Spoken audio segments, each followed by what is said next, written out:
Olá, amigos de Ideal Espírita, bem-vindos a mais uma reflexão espírita do dia. E dando seguimento à leitura do livro A Bênção da Gratidão, de Richard Simonetti, hoje vamos ler o capítulo 5, Como Chico Xavier. Falando em morte, felizes os que não morrem na memória das pessoas, porque vêm para ensinar com a força do exemplo, as virtudes do céu para a gente da terra.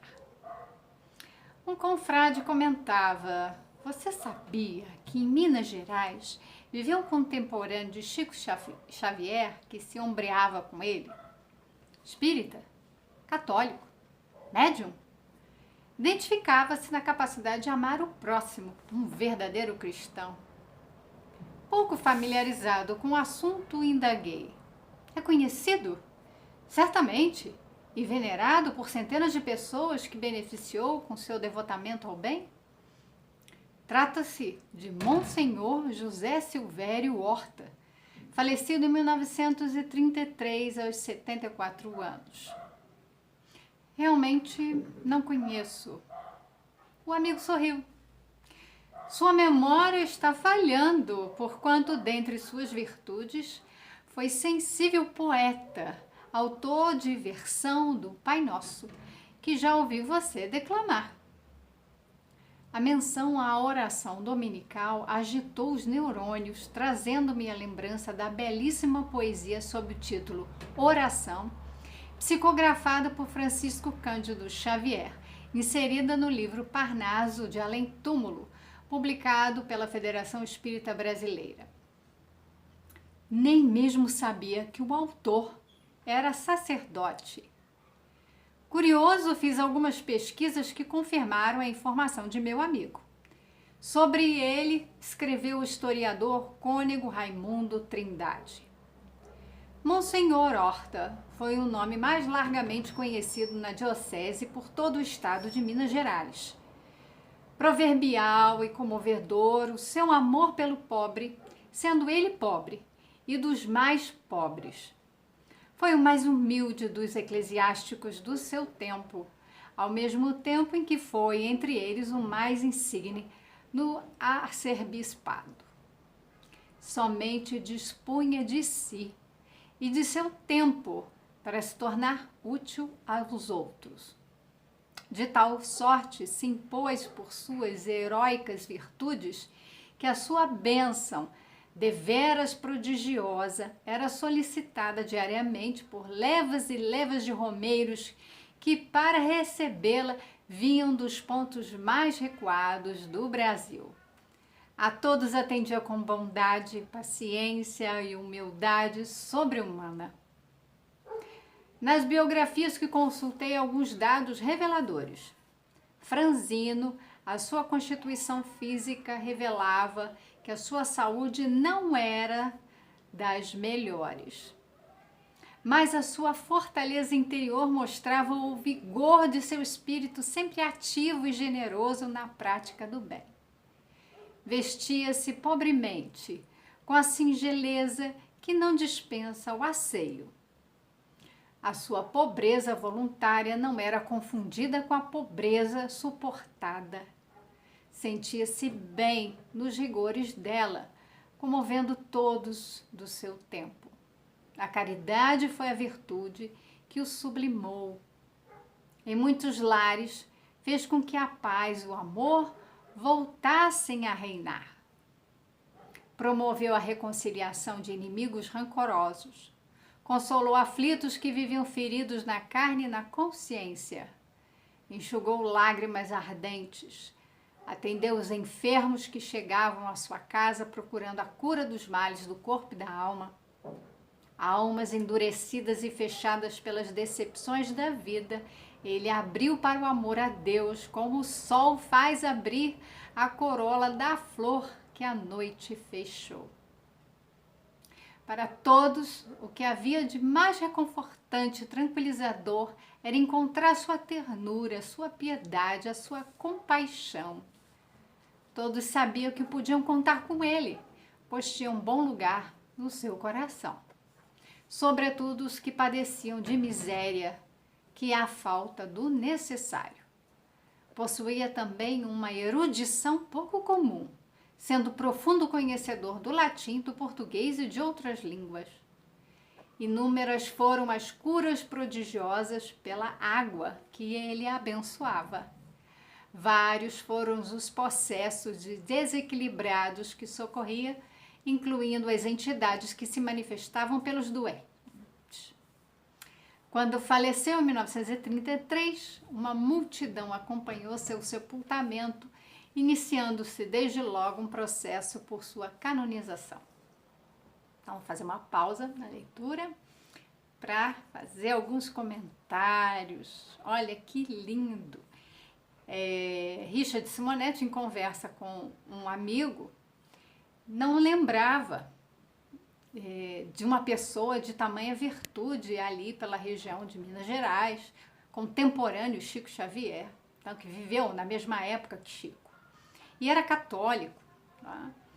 E ele passa a ter noção de quem é essa pessoa, porque nessa obra Parnaso Além Túmulo, o Chico psicografou uma oração, né, referente à oração do Pai Nosso, o qual Richard Simonetti escreveu também, né, chegou a falar sobre ela, e aí ele resolveu fazer uma pesquisa. Quem era essa pessoa? E aqui ele trouxe um comentário, né, o trecho de um historiador, e que esse homem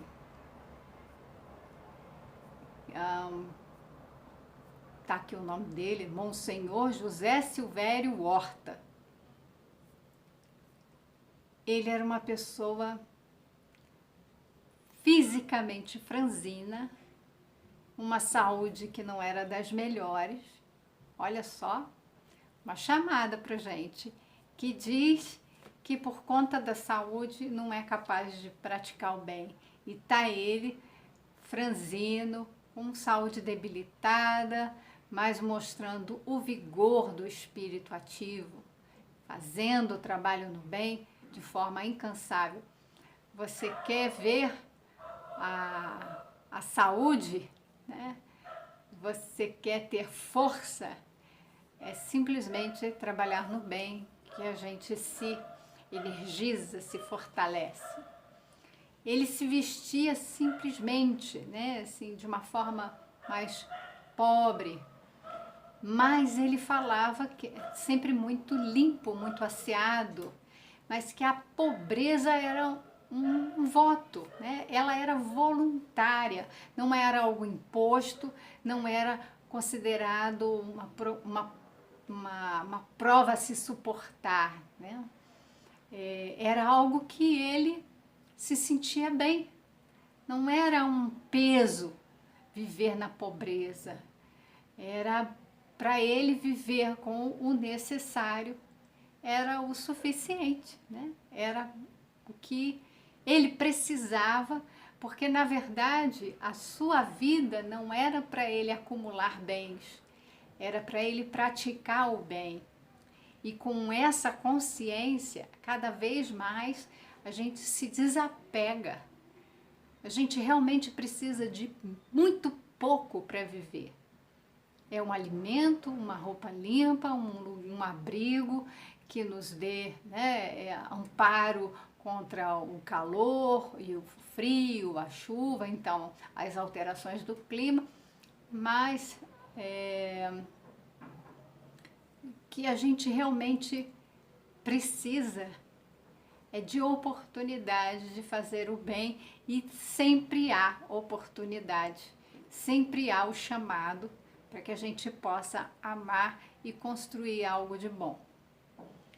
Dessa forma, ele acabou sendo referência, as pessoas buscavam esse senhor, esse Monsenhor Horta, e ele pôde ajudar muitas famílias, tanto na questão da miséria material, quanto da miséria psicológica, emocional. Ele fala da cura.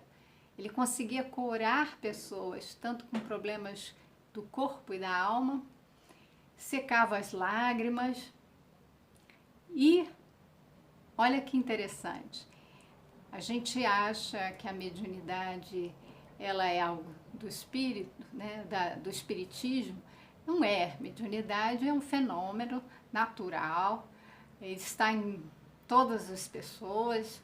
Algumas a gente sabe que são manifestas e outras não, mas ele foi capaz, embora católico, de cuidar de pessoas que estavam sofrendo de obsessões. Entidades que se manifestavam pelos doentes, né? Foi isso que ele falou. Então, seguindo, para sua apreciação e edificação, amigo leitor, transcrevo o Pai Nosso de José Silvério Horta, que reflete bem a grandeza desse verdadeiro cristão que sabia pôr o coração em tudo o que fazia e que, como Chico, cultivava os valores da verdadeira oração, que se exprime na prática do bem. Então, eis que ele fala que a verdadeira oração é aquela que reflete, né, que se expressa na prática do bem. A oração, a prece, é um ato de comunicação, de conexão. Então, esse canal que se cria entre nós com a espiritualidade, com a divindade. A verdadeira oração, ela não precisa de palavras. É mais ou menos o que a Madre Teresa de Calcutá falou para um jornalista, que ela fazia oração e ela falava com Deus. E perguntado o que Deus dizia para ela, ela dizia que nada, que ele só a ouvia. E aí perguntaram, então o que a senhora fala com Deus? Ela, nada, eu só escuto. Ela escuta o que Deus fala para ela e Deus escuta sempre o que nós falamos para Ele. Isso significa a verdadeira oração que dispensa o uso de palavras, dispensa muito mais essas preces decoradas. O que a gente precisa é expressar a nossa pura emoção, o nosso verdadeiro sentimento de amor, né? Vibrar, porque a comunicação se dá pela vibração, pela energia. A gente emana, cresce em luz. E a prática do bem é a oração silenciosa. Mas eis aqui a nossa prece, a oração que foi escrita por José Silvério Horta. Pai nosso que estais nos céus, na luz dos sóis infinitos, Pai de todos os aflitos deste mundo de escarcéus. Santificado, Senhor, seja o teu nome sublime, que em todo o universo exprime concórdia, ternura e amor. Venha ao nosso coração o teu reino de bondade, de paz e de claridade na estrada da redenção. Cumpra-se o teu mandamento, que não vacila e nem erra, nos céus como em toda a terra, de luta e de sofrimento. Evita-nos todo o mal, dai-nos o pão no caminho, feito na luz, no carinho do pão espiritual. Perdoa-nos, meu Senhor, os débitos tenebrosos, de passados escabrosos, de iniquidade e de dor. Auxilia-nos também nos sentimentos cristãos a amar nossos irmãos que vivem longe do bem. Com a proteção de Jesus, livra nossa alma do erro, sobre o mundo de desterro, distante da vossa luz. que a nossa ideal igreja seja o altar da caridade, onde se faça a vontade do vosso amor. Assim seja. Muito obrigada, amigos, pela sua companhia. Até a próxima, nosso próximo encontro, nossa próxima leitura.